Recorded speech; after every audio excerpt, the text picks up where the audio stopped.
Syria में नरसंहार, सड़क पर लाशों का अंबार। बशर ब्रिगेड और जुलानी के बीच जल रहा सीरिया। 24 घंटे सीरिया में 1000 से ज्यादा मौत। पश्चिम एशिया में नया वॉर जोन एक्टिव। सीरिया में नरसंहार शुरू हो गया है। सीरिया की सड़कों पर अब लोग कम, लाशें ज्यादा मिल रही हैं। सीरिया में खून खराबे का वो दौर शुरू हो गया है जिसका डर पिछले 3 महीने से सता रहा था। ट्रकों में लोगों को भरना और फिर दूर सड़कों पर उनकी लाशें मिलना। सीरिया जल रहा है। सीरिया में ये तस्वीर बता रही है कि इस मुल्क को जलाने का काम फिर शुरू हो चुका है, क्योंकि अबू मोहम्मद अल जुलानी का ग्रुप HTS यानी हयात तहरीर अल शाम अपना चोगा उतार कर अब अल कायदा के असली अवतार में आ गया है। जितना जुलानी हंस रहा है, सीरिया में उतनी लाशें गिर रही हैं। 24 घंटे के अंदर सीरिया में 1000 से ज्यादा लोगों को मौत के घाट उतार दिया गया है। इस वक्त सीरिया में टक्कर है बशर ब्रिगेड और जुलानी के जल्लादों के बीच, और इस टक्कर में सीरिया जल रहा है। सीरिया के लताकिया और टार्टस में बहुत ही खतरनाक गृह युद्ध तेज हो गया है। सड़कों पर लाशें पड़ी हुई हैं। जुलानी की सेना ने बशर अल असद के समर्थकों को चुन चुन कर मारना शुरू कर दिया है। 24 घंटे के अंदर 1000 से ज्यादा लाशें बिछा दी गई। मौतों का ये आंकड़ा 2011 में सीरियाई गृह युद्ध के बाद सबसे ज्यादा है। 8 दिसंबर 2024 को बशर अल असद के तख्तापलट के ठीक 3 महीने बाद सीरिया में 24 घंटे के अंदर 1000 लोगों को जान से मार डाला गया। यानी 8 दिसंबर को तख्तापलट और 8 मार्च को नरसंहार। मारे गए 1000 लोगों में 750 से ज्यादा अलावी समुदाय के हैं, जिससे सीरिया के पूर्व राष्ट्रपति बशर अल असद भी आते हैं। इसके अलावा ईसाई समुदाय के लोगों की हत्याएं हुई हैं और बाकी मिलिशिया से भी बदला लिया गया है। सबसे ज्यादा खून खराबा सीरिया के लताकिया और हाफी शहरों में हुआ है। वीडियो ऐसे हैं जो विचलित कर सकते हैं। जुलानी की सेना का भी दबाव है कि बशर अल असद के समर्थकों ने उसके 200 लड़ाकों को मार गिराया है, और उसी के बाद ये खून खराबा शुरू हुआ। अब जुलानी का ऑर्डर है कि वो बशर अल असद के हर उस समर्थक को खत्म करेगा जो उससे टक्कर लेना चाहता है। जुलानी ने सड़कों पर टैंक भी उतार दिए हैं। ये लताकिया सामरिक रूप से काफी अहम है। भूमध्य सागर के किनारे ये शहर में बशर अल असद का सबसे मजबूत गढ़ माना गया है, लेकिन अब यहाँ जुलानी की हुकूमत है और उसे ही टक्कर देने की कोशिश की गई है। सीरिया में पिछले 24 घंटे में क्या हुआ और अगले 24 घंटे में क्या होने जा रहा है, डर और आशंका के बीच पूरा अरब वर्ल्ड दहला हुआ है। जो बगावत जुलानी ने की, अब वैसी ही बगावत के खतरे को देखकर जुलानी का खौफ बुलंदी पर पहुंच गया है।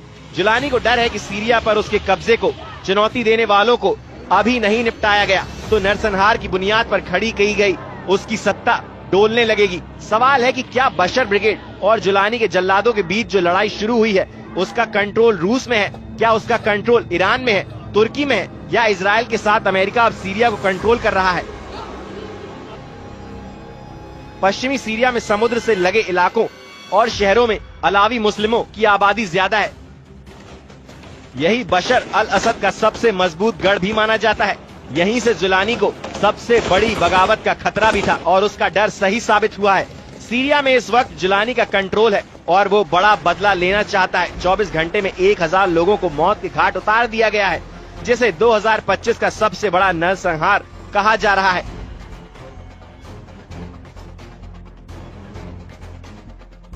उधर लताकिया शहर में खौफ देखिए। यहाँ लोग लताकिया इंटरनेशनल एयरपोर्ट के बाहर हजारों लोग इकट्ठा हो गए हैं। यहीं पर रूस का मिलिट्री बेस भी है और ये लोग अब रूस से पनाह मांग रहे हैं ताकि किसी तरह जुलानी के गुस्से से बच सके, क्योंकि जुलानी के ऑर्डर पर उसके लड़ाके बशर अल असद के समर्थकों को चुन चुन कर मार रहे हैं। ऐसा इसलिए क्योंकि बशर समर्थकों को जुलानी की सत्ता किसी कीमत पर कबूल नहीं।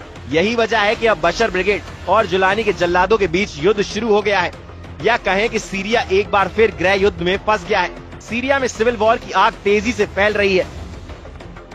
जब से पश्चिमी सीरिया में ये लड़ाई शुरू हुई है, जब से बशर अल असद के समर्थक और जुलानी के ग्रुप हयात तहरीर अल सामने हैं, अब और ज्यादा हत्याएं और ज्यादा लाशें गिरने का डर सताने लगा है। जुलानी ने उत्तरी सीरिया से लड़ाकों को दक्षिण की तरफ कूच करने का ऑर्डर दिया है। जिस देश पर जुलानी ने इस लड़ाका ब्रिगेड की मदद से कब्जा किया, अब वो इन्हीं के जरिए अपना कब्जा बनाए रखने की लड़ाई तेज कर रहा है। जुलानी के एक इशारे पर जान देने और जान लेने वाले ये लड़ाके HTS ग्रुप यानी हयात तहरीर अल शाम ग्रुप के हैं, जो सीरिया में पहले अल कायदा के नाम से जाना जाता था। जुलानी ने अब सीरिया पर कब्जा किया, उसके बाद HTS को पश्चिमी और अरब देशों ने एक तरह से मान्यता भी दे दी है। क्योंकि वो जुलानी के साथ रिश्ते मजबूत कर रहे हैं। जुलानी इन्हीं लड़ाकों या कहें कि पूर्व अल कायदा के आतंकियों की मदद से फिर से पूरे सीरिया पर अपने कंट्रोल को मजबूत करना चाहता है। इनके पास हथियारों के नाम पर ये छोटा ट्रक और एसयूवी कार है और इनमें ऐसी गाड़ियां भी हैं जिन पर एंटी एयरक्राफ्ट गन भी लगी है। ये इदलिब है और यहाँ के रहने वाले कई HTS लड़ाके बशर अल असद के समर्थकों के हाथ मारे गए हैं। ये जुलानी का इलाका है और यहाँ बशर ब्रिगेड के खिलाफ गुस्सा बहुत ज्यादा है। यानी जिस गृह युद्ध से सीरिया पिछले 3 महीनों से बचा हुआ था वो अब सामने नजर आ रहा है। एक तरह से पश्चिम एरिया में नया वॉर जोन एक्टिवेट हो गया है। बशर अल असद और जुलानी के लड़ाके एक दूसरे के खिलाफ युद्ध शुरू कर चुके हैं। सीरिया इस वक्त वो वॉर जोन बना हुआ है जहां कई देशों की इंटेलिजेंस एजेंसियां और खुफिया लड़ाके एक्टिव हैं। ईरान से लेकर इजराइल और तुर्की से लेकर सऊदी अरब तक अब सब सीरिया को कंट्रोल करना चाहते हैं। जनवरी में ही सीरिया के अंदर इजराइल के खिलाफ गुस्सा देखा गया जब यहाँ की सड़कों पर इजराइल के खिलाफ नारेबाजी हुई। नेतन्याहू को धमकी दी गई कि वो दक्षिण सीरिया की जमीन से हट जाएं, नहीं तो इजराइल को सबक सिखाया जाएगा। देखा जाए तो हालत बहुत ज्यादा खराब हो चुके हैं। इस वक्त सीरिया में 3 जंगों की बुनियाद रखी जा रही है। पहला है ग्रेटर इजराइल जो नेतन्याहू बनाना चाहते हैं। दूसरा है ऑटोमन साम्राज्य जो एर्दोगान का ख्वाब है। तीसरा है ग्रेटर अरब जो जुलानी का जुनून माना जा रहा है। सीरिया ऐसा वॉर जोन बन चुका है जिसमें कई देश लड़ने के लिए तैयार बैठे हैं। इस वक्त नेतन्याहू के ऑर्डर पर इजराइल की सेना ने दक्षिण सीरिया को अपने कंट्रोल में ले लिया है। सीरिया में ऐसे युद्ध की नींव रख दी गई है जिसमें 2-3 देश नहीं बल्कि तुर्की से तेल अवीव और तेहरान से रियाद यानी सऊदी अरब और पूरा अरब वर्ल्ड या तो जलेगा या तो जला देगा। तुर्की के विदेश मंत्री हकान फिदान ने कहा है कि नेतन्याहू सरकार को ये आत्मघाती नीतियां छोड़ देनी चाहिए। अंतर्राष्ट्रीय समुदाय को फौरन दबाव डालना चाहिए।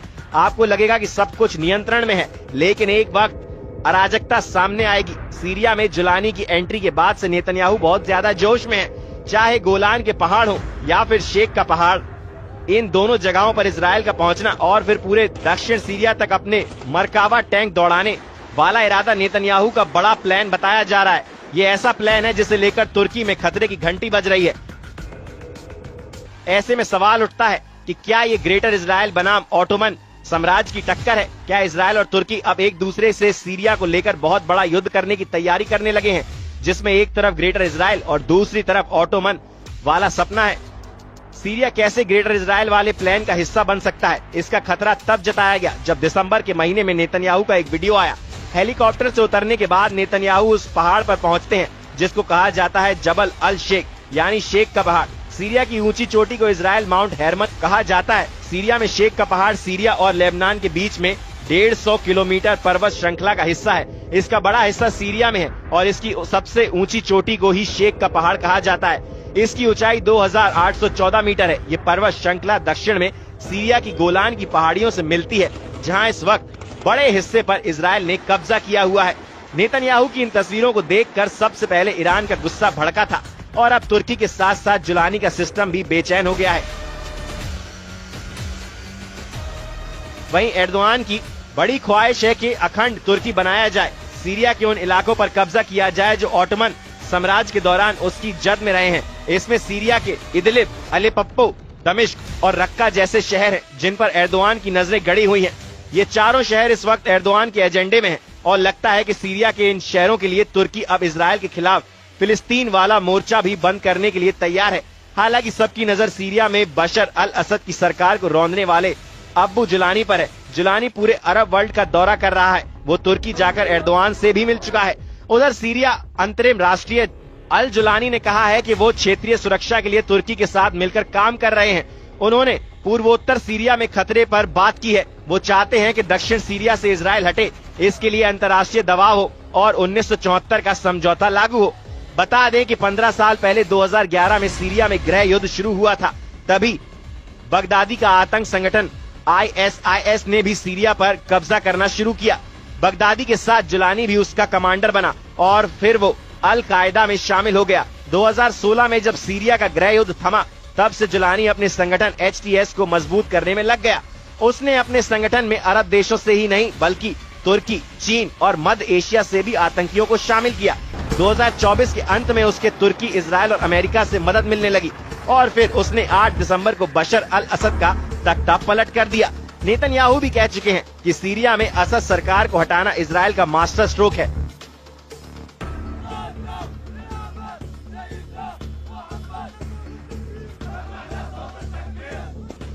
साथ ही कहा गया है कि उन्होंने जो देखा वो एक चेन रिएक्शन है। पहले हमास और फिर हिजबुल्लाह के नेतृत्व को खत्म किया गया। इससे ईरान को बहुत बड़ा झटका लगा है। यहीं ट्रंप ने भी कहा कि जो कुछ हुआ है उसके पीछे इजराइल की कामयाबी है। सवाल उठ रहे हैं कि क्या जुलानी का विद्रोह नेतन्याहू के इशारे पर किया गया है, क्योंकि हिजबुल्लाह और इजराइल के बीच सीज फायर के बाद जुलानी का एक्टिव होना इशारा करता है कि सीरिया में सब कुछ बहुत प्लानिंग से किया गया है। जुलानी एचटीएस का नेता बनकर आया और सीरिया पर 48 घंटों के अंदर कब्जा कर लिया। वैसे एचटीएस सिर्फ एक नया नाम है। इससे पहले इस आतंकी गुट को नुसरा फ्रंट और जबहात अल नुसरा के नाम से जाना जाता रहा है। आतंकवादी संगठन एचटीएस का मौजूद प्रमुख अब्बू मोहम्मद अल जुलानी आईएस और अल कायदा का कुख्यात आतंकी रहा है, लेकिन बाद में उसने एचटीएस में शामिल होकर असद सरकार के खिलाफ लड़ाई शुरू कर दी। अगले 24 घंटे सीरिया के लिए बहुत अहम है। जुलानी जो फैसला लेगा उसका असर सीरिया पर ही नहीं, तुर्की और इजराइल के साथ ईरान के बड़े फैसलों पर भी पड़ेगा। सीरिया के अंदर बड़ी तबाही का खतरा है। सड़कों पर लाशें और लोगों को मौत के घाट उतारने वाले वीडियो से दहशत बहुत ज्यादा फैलती जा रही है।